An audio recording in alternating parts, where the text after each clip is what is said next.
तर सोलापूर मनपामध्ये पराभूत झालेल्या उमेदवारांना स्वीकृत सदस्य म्हणून मागच्या दारानं प्रवेश मिळणार नाही असा मोठा निर्णय भाजपने घेतलाय। पक्षासाठी त्याग केलेल्यांना किंवा शहरासाठी विकासाची नवी दृष्टी असलेल्यांनाच स्वीकृत सदस्य म्हणून संधी मिळेल। भाजप शहराध्यक्ष रोहिणी तडवळकर यांनी ही माहिती दिली आहे। सोलापूर महापालिकेमध्ये भाजपला 102 पैकी 87 जागांवर यश मिळालंय। त्यामुळे जवळपास 9 जणांना स्वीकृत सदस्य म्हणून संधी देण्यात येणार आहे। स्वीकृत सदस्य होण्यासाठी भाजपकडे मोठ्या प्रमाणावर ओढ आहे। पराभूत उमेदवारांनी स्वीकृत सदस्यासाठी मोठ्या प्रमाणावर मागणी केली आहे।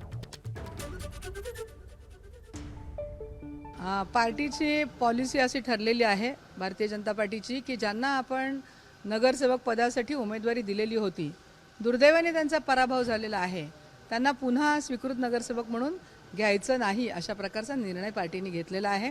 कारण त्यांना एकदा संधी दिलेली आहे, परंतु ज्यांनी पक्षासाठी काम केलेलं आहे, जे वर्षानुवर्ष पक्षासाठी काम करतायत, मग त्यामध्ये अनेक समाज राहून गेलेले आहेत आमच्याकडनं की ज्यांना प्रत्येकाला प्रतिनिधित्व देणं शक्य झालेलं नाही आहे। पण तो पार्टीच्या कार्यामध्ये त्यांचा बहुमोल असा वाटा आहे, पार्टी वाढवण्यामध्ये त्यांनी काम केलेलं आहे, योगदान दिलेलं आहे। अशांचा विचार स्वीकृत नगरसेवक पदासाठी नक्की भारतीय जनता पार्टी म्हणून आमचे प्रदेश अध्यक्ष, इथले आमचे पालकमंत्री आणि संघटना म्हणून आम्ही करत आहोत। एबीपी माझा, उघडा डोळे बघा नीट।